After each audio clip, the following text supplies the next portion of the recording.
Berjemur di lapangan basket jam 12 siang karena ngobrol dengan teman. Di sini saya memahami bagaimana itu tentang hukuman, penghargaan. Pokoknya kegiatannya hari ini itu sangat bagus.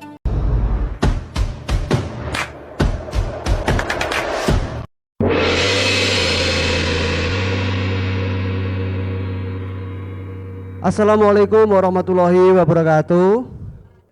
Yang saya hormati Bapak Kepala UPT SMAN 9 Jeneponto yang memberikan fasilitas serta kesempatan untuk kegiatan aksi nyata modul 1T4 Budaya Positif, kegiatan pendidikan guru penggerak angkatan ke-8. Yang saya hormati Bapak Ibu Wakasek dan rekan-rekan guru serta karyawan yang hadir pada kesempatan kali ini. Saya sampaikan rasa terima kasih yang sebesar-besarnya telah mengikuti kegiatan aksi nyata ini tanpa ada unsur paksaan sama sekali. Baik Bapak Ibu, dalam hal ini saya akan memaparkan materi budaya positif dari modul 1.4 ini. Baik, budaya positif yang dikembangkan oleh sekolah setidaknya ada 6 poin, yaitu disiplin positif, nilai-nilai kebajikan universal, teori motivasi, hukuman, penghargaan, restitusi. Yang ketiga keyakinan kelas, yang keempat kebutuhan dasar manusia dan dunia berkualitas. Yang kelima restitusi, 5 posisi kontrol guru. Yang keenam restitusi dengan menggunakan teknik segitiga restitusi. Baik, nanti akan kita bahas satu persatu. Baik, Bapak Ibu mungkin sudah tidak asing lagi ya ketika mendengar kata disiplin. Apa yang ada di benak Bapak Ibu ketika mendengar kata disiplin? Sesuai aturan. Begitu ya. Nah, terima kasih Pak Irman ya. Nah, kebanyakan orang menghubungkan kata disiplin dengan tata tertib. Ya sama dengan pendapatnya Pak Irman tadi ya. Teratur, kepatuhan pada peraturan. Kata disiplin juga sering dihubungkan dengan hukuman. Padahal itu sungguh berbeda karena belajar tentang disiplin positif tidak harus dengan memberikan hukuman. Justru itu adalah salah satu alternatif terakhir. Kalau perlu tidak usah digunakan sama sekali terkait hukuman itu. Bapak pendidikan kita Ki Hajar Dewantoro menyatakan bahwa di mana ada kemerdekaan di situ harus ada kedisiplinan yang kuat. Disiplin yang dimaksud adalah di sini disiplin diri yang memiliki motivasi internal. Jadi disiplin dari dalam diri sendiri gitu ya. Jadi disiplin itu tidak dapat berdiri sendiri ya, kata disiplin. Bisa disiplin membuat perangkat pembelajaran, disiplin berangkat paling awal gitu. Kata disiplin ada kata di belakangnya. Kemudian nilai-nilai kebajikan. Nilai-nilai kebajikan adalah sifat-sifat positif manusia yang merupakan tujuan mulia yang ingin dicapai setiap individu. Nah, dalam hal ini kita sudah tidak asing ya dengan profil pelajar Pancasila. Mungkin kita tahu juga dasar Dharma Pramuka ya, itu juga bagian dari nilai-nilai kebajikan. Tapi dalam hal ini kita menggunakan profil pelajar Pancasila. Yang pertama beriman kepada Tuhan Yang Maha Esa dan berakhlak mulia, mandiri, bernalar kritis, berkebinekaan global, bergotong royong dan kreatif.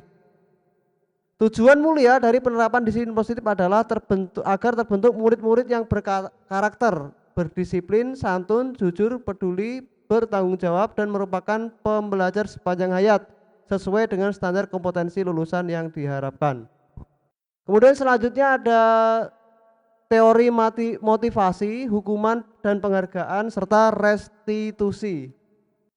Teori motivasi menurut Diana Gonsen dalam bukunya Restoring School Discipline gitu Bu Emma ya. menyatakan ada 3 motivasi perilaku manusia untuk menghindari ketidaknyamanan atau hukuman, untuk mendapatkan imbalan atau penghargaan dari orang lain, yang ketiga untuk menjadi orang yang mereka inginkan, untuk menghargai dirinya sendiri. Dengan nilai-nilai motivasi, misalkan ya kita berangkat ke sekolah karena untuk menghindari hukuman, itu levelnya paling rendah. Begitu. Untuk mendapat TPP, nah itu juga levelnya sedang lah ya. Oke. Untuk menjadi orang yang ingin menghargai diri sendiri dan nilai-nilai yang mereka percaya. Jadi Bapak Ibu berangkat pagi itu bukan karena TPP, bukan karena takut dihukum, tapi karena menghargai diri sendiri. Itu yang level tertinggi. Itu teori motivasi perilaku manusia. Hukuman, konsekuensi, dan restitusi. Hukuman ya ini bersifat tidak terencana atau tiba-tiba. Anak atau murid tidak tahu apa yang akan terjadi dan tidak dilibatkan. Hukuman bersifat satu arah dari pihak guru yang memberikan, dan murid hanya menerima suatu hukuman tanpa melalui kesepakatan. Hukuman yang diberikan bisa berupa fisik maupun psikis. Murid atau anak disakiti oleh suatu perbuatan atau kata-kata. Itu hukuman. Sedangkan konsekuensi sama dengan sanksi, sudah terencana dan sudah disepakati, apabila melanggar ini sanksinya ini, seperti itu kalau konsekuensi. Oke, sudah jelas kalau konsekuensi. Nah, yang mungkin asing adalah restitusi. Berita terakhir terkait restitusi yang penganiayaan itu ya, siapa namanya Bu Nema? Penganiayaan, restitusi meminta 100 miliar.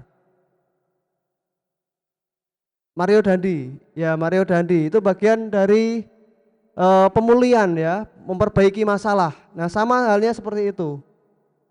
Di level tertinggi kalau perlu kita tidak perlu menggunakan hukuman, oke, tapi menggunakan metode restitusi ini ya untuk memperbaiki masalah.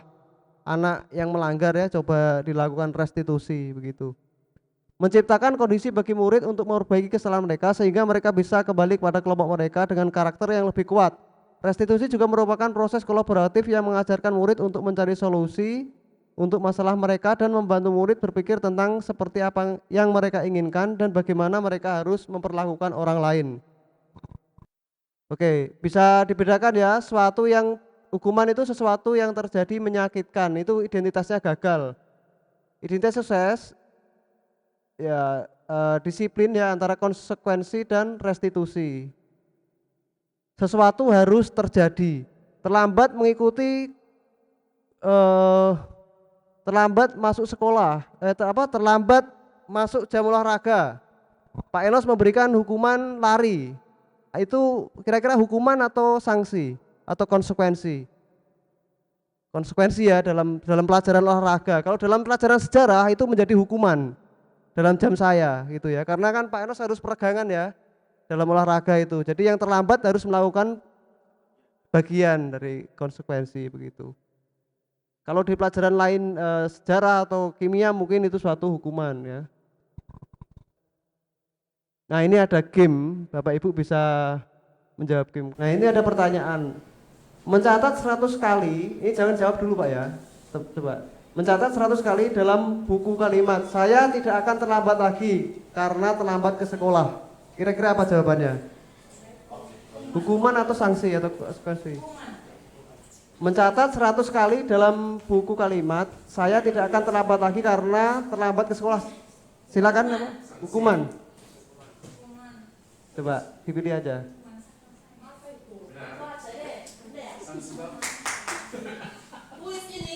Wis Burida. Kue dan air. Nah ini yang saya singgung tadi. Lari mengelilingi lapangan basket 2 kali karena terlambat hadir di sekolah. Di sekolah ya ini ya. Hukuman atau sanksi? Coba Pak dijawab aja.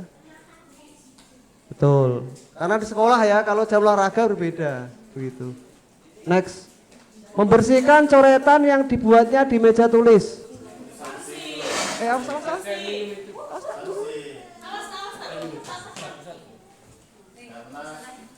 Oke. Oke, betul. Next. Murid diminta push up 15 kali karena tidak menggunakan masker. Oke. Menggantikan kertas tugas teman yang telah coret-coret. Oke, betul. Berjemur di lapangan basket jam 12 siang karena ngobrol dengan teman.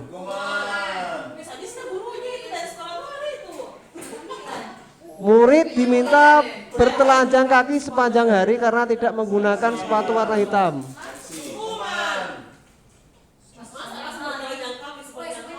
Oke. Berdiri di depan kelas sambil mengangkat kaki satu.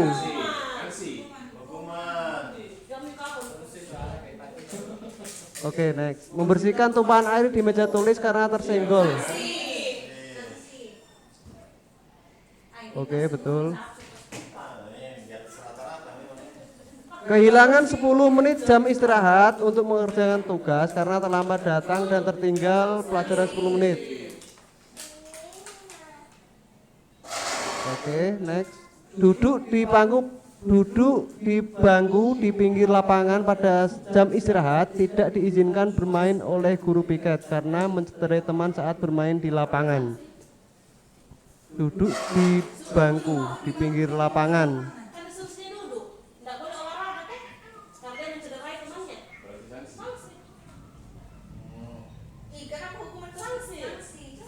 Sanksi, salah klik. Oh gitu. Terlambat hadir pembelajaran daring 15 menit dan diminta untuk tinggal 15 menit sesuai kelas usai untuk membahas keterlibatan pelajaran. Coba klik aja, Pak. Oke, next. Lari mengelilingi lapangan basket 2 kali karena terlambat. Nah, ini. Untuk pelajaran yoga. Iya. Kalau Pak Enos enggak pernah lapangan, rumah sakit. Baik, apa? Sanksi ya. Oke. Membersihkan WC sekolah karena mematahkan pensil kawannya.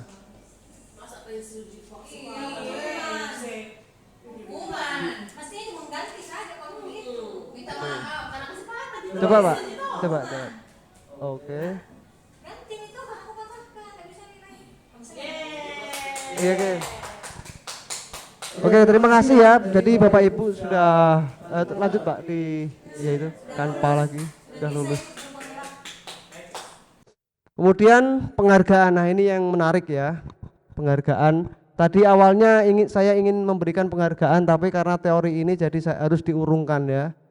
Jadi ya sekedar kue saja. Penghargaan ya, Alfikon mengungkapkan baik penghargaan maupun hukuman adalah cara mengontrol perilaku seseorang yang menghancurkan potensi untuk pembelajaran yang sesungguhnya. Menurut Kon, secara ideal tindakan belajar itu sendiri adalah penghargaan yang sesungguhnya. Jadi guru gak perlu memberikan iming-iming, saya berikan permen, saya berikan kue, ayo belajar, jadi gak seperti itu. Yang ranking 1 saya berikan hadiah. Nah, itu menurut teori ini yang didapatkan dari pendidikan guru penggerak adalah menghancurkan potensi begitu.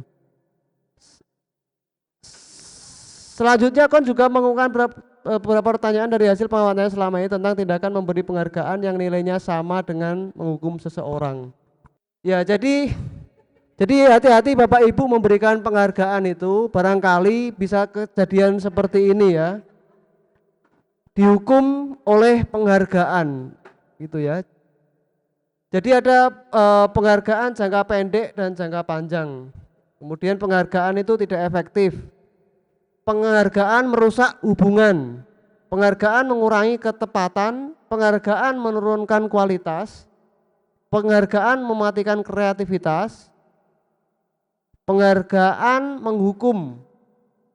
Ya, penghargaan mereka yang tidak mendapat penghargaan, misalnya sistem ranking, mereka yang mendapatkan ranking kedua akan merasa paling dihukum. Oke ya. Kemudian motivasi dari dalam diri ini yang terbaik ya.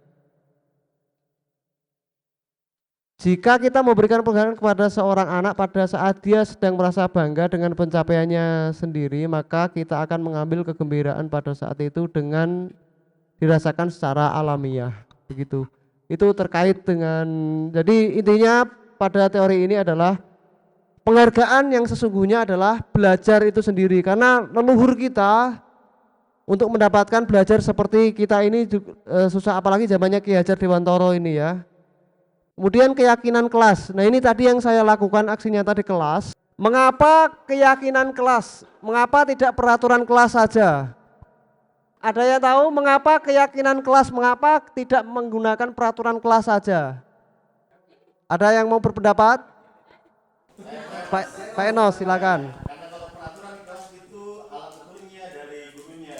Kalau Oke. kelas alat ukurnya dari sekolahnya. Disepakati bersama gitu ya oleh kelasnya. Oke, luar biasa. Terima kasih Pak Enos. Tepuk tangan buat Pak Enos. Baik Pak. Seseorang akan lebih tergerak dan bersemangat untuk menjalankan keyakinannya, ya. Menjalankan dalam hal apapun itu, kalau diyakini pasti pasti bersemangat. Daripada hanya sekedar mengikuti serangkaian peraturan tertulis tanpa makna.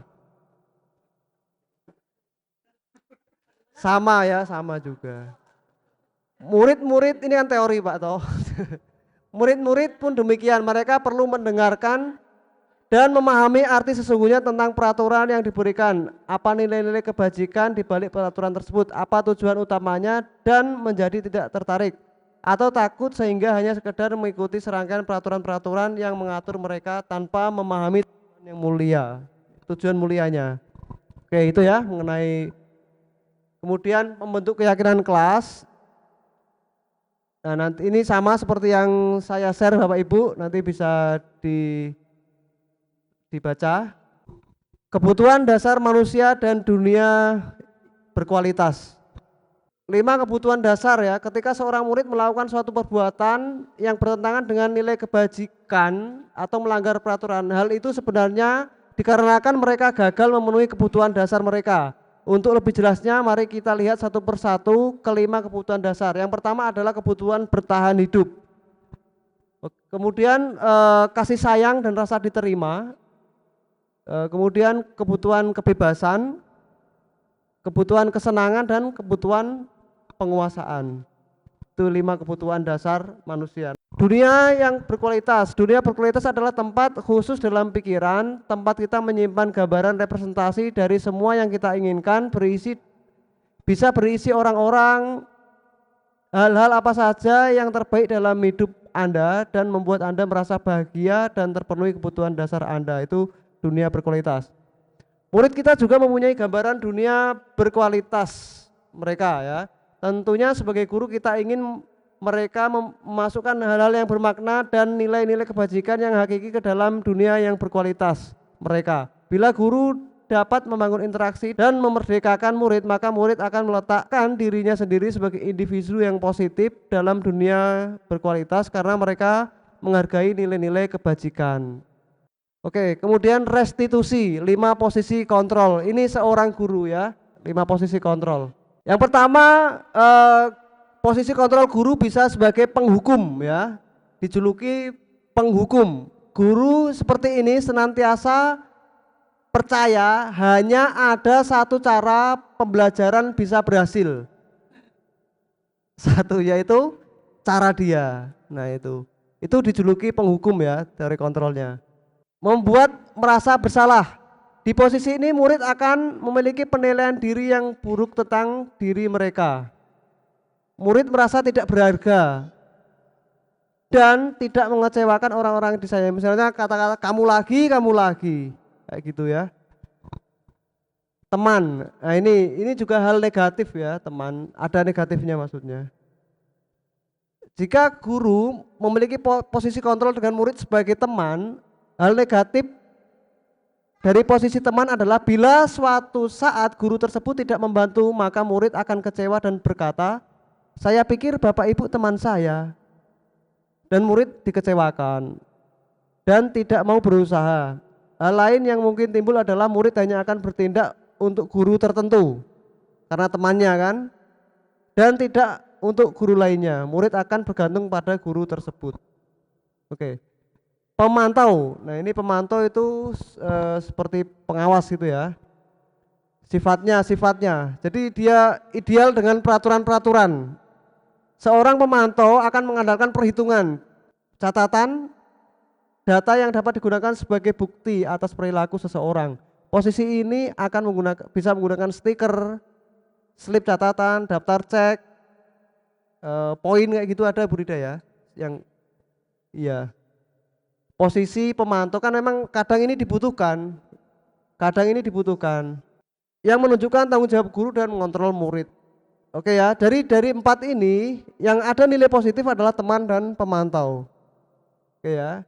Positifnya teman adalah dia dekat, kemudian pemantau itu dia pada saat hal-hal tertentu memang dibutuhkan ketegasan dengan alat-alat ukur yang digunakan. Oke, kemudian posisi yang terakhir adalah sebagai manajer. Adalah posisi di mana guru berbuat bersama dengan murid, mempersilahkan murid mempertanggungjawabkan perilakunya, mendukung murid agar dapat menemukan solusi atas permasalahannya sendiri. Seorang manajer telah memiliki keterampilan di posisi teman maupun pemantau. Dengan demikian bisa jadi waktu tertentu kembali kepada kedua posisi tersebut bila diperlukan. Namun bila kita menginginkan murid-murid kita menjadi manusia yang merdeka, mandiri dan bertanggung jawab, maka kita perlu mengacu kepada restitusi yang dapat menjadikan murid kita seorang manajer bagi dirinya sendiri. Restitusi ya, segitiga restitusi. Oke ya, dimaksud segitiga di sini adalah 3 poin pertanyaan penting ya, 3 poin pertanyaan bukan pertanyaan ya, kategori penting, yaitu ada menstabilkan identitas, validasi tindakan yang salah, dan menanyakan keyakinan. Itu yang poin pentingnya. Contoh pertanyaannya seperti yang digambarkan di samping segitiga, di luar segitiga. Oke, untuk lebih jelasnya kita tonton simulasi restitusi. Pada kesempatan kali ini saya akan menayangkan video praktik restitusi. Nah, bagaimana videonya? Langsung saja kita simak video berikut ini. Assalamualaikum Pak. Waalaikumsalam. Bisa masuk Pak? Ya silakan. Silakan duduk Nurfa. Iya Pak, makasih Pak. Nurfa, bagaimana kabarnya? Alhamdulillah baik Pak. Baik ya, alhamdulillah. Tadi sengaja Bapak panggil Nurfa, soalnya ada laporan dari ketua kelas. Kalau Nurfa itu kemarin sempat ribut, bahkan sempat hampir berantem ya? Iya Pak. Kenapa Nurfa bisa sampai ribut-ribut sama temannya? Jadi begini Pak, kemarin itu saya marah gara-gara pulpen saya itu disembunyikan sama teman saya Pak. Oh begitu. Iya Pak. Jadi wajar lah ya membuat Nurfa emosi. Seandainya mungkin saya jadi Nurfa mungkin juga bisa emosi kalau pulpennya yang digunakan untuk membuat tugas disembunyikan gitu ya.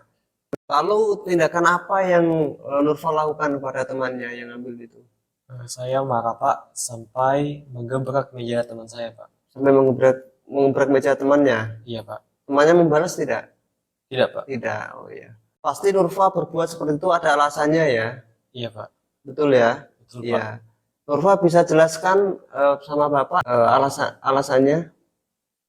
Jadi teman saya itu sudah seringkali menyembunyikan pulpen saya Pak. Sampai-sampai saya sudah merasa muak sama teman saya ini Pak. Berarti karena apa itu pulpennya disembunyikan ya? Iya Pak. Ya wajar lah Nurfa sampai marah. Tapi masih beruntung menurut Bapak karena Nurfa tidak melakukan hal yang lebih kepada temannya ya, seperti memukul dan sebagainya. Coba sekarang kita renungkan sama-sama ya Nurfa ya. Iya Pak. Apakah tindakan Nurfa ini sesuai dengan keyakinan kelas kita? Tidak Pak. Tidak. Jadi keyakinan kelas apa yang dilanggar oleh Nurfa kira-kira? Saling menghormati dan saling menghargai sesama teman Pak. Oke. Sekarang begini, ya. Menurut Nurfa, saling menghormati, saling menghargai sesama teman itu penting atau tidak? Penting Pak. Penting. Oke. Baik, kalau menurut Nurfa itu penting, keyakinan apa yang harus Nurfa lakukan pada saat sedang emosi atau sedang marah seperti itu? Menjaga kesabaran saya, Pak. Menjaga kesabaran Nurfa ya, Iya, tetap Pak. bersabar terus ya. Iya, Pak. Ya, bagus sekali. Baik, sekarang begini. Apakah Nurfa bersedia memperbaiki masalah ini? Iya, Pak. Sangat bersedia, Pak. Sedia, alhamdulillah. Kalau Nurfa bersedia, jadi apa yang harus Nurfa lakukan untuk memperbaiki masalah ini? Saya akan meminta maaf kepada teman yang sudah saya gebrak mejanya, Pak. Alhamdulillah, sungguh mulia sekali perbuatan Nurfa ini. Dengan gentleman mau meminta maaf kepada temannya, padahal temannya yang memulai awal mula memicu persoalan ini, Iya, gitu Pak. ya. Baik Nurfa, kalau Nurfa bersedia silakan ditindaklanjuti. Bapak juga ucapkan terima kasih ya Nurfa bersedia memperbaiki masalah ini. Sukses terus buat Nurfa dan Nurfa bisa kembali ke kelas. Iya, Pak. Makasih, Pak. Ya, sama-sama Nurfa. Ya, itu tadi adalah video kasus 1. Nah, bagaimana pendapat kalian terkait praktik segitiga restitusi pada kasus 1? Berikan pendapat kalian di kolom komentar ya. Oke. Nah, sekarang kita Sudah, Pak, sudah. Oke, akan nanti tayangkan lagi tonton sendiri aja ya, video biar dari makin kasus banyak. kedua terkait praktik. Next, Pak. Oke. Baik, selanjutnya. Alhamdulillah, terima kasih Bapak Ibu. Ya, kita sudah di ujung puncak. Baik, masih ada waktu yang diberikan oleh Bapak Kepala Sekolah. Apakah ada Bapak Ibu menyampaikan pendapat atau mengajukan pertanyaan? Ada pertanyaan nggak? Sudah jelas ya? Oke, oke, terima kasih Bapak Ibu. Terima kasih. Oke, saya tutup ya, saya tutup. Semoga bermanfaat aksi nyata pada kali ini. Aksi nyata. Terima kasih ya, semoga bisa bermanfaat dan memberikan kebaikan. Saya tutup kegiatan pada kali ini. Wassalamualaikum warahmatullahi wabarakatuh. Terima kasih teman-teman semuanya, alhamdulillah. Assalamualaikum warahmatullahi wabarakatuh. Perkenalkan, nama saya Nasir Dawati dari SMA Negeri 9 Jeneponto. Setelah mengikuti diseminasi yang diadakan oleh Pak Winarso tentang budaya positif, saya mendapatkan banyak ilmu baru, khususnya terkait dengan budaya positif yang memang pada dasarnya harus kita terapkan di sekolah kita. Pokoknya kegiatannya hari ini itu sangat bagus dan sangat bermanfaat bagi kami semua. Semoga guru-guru di sekolah ini bisa lebih positif dalam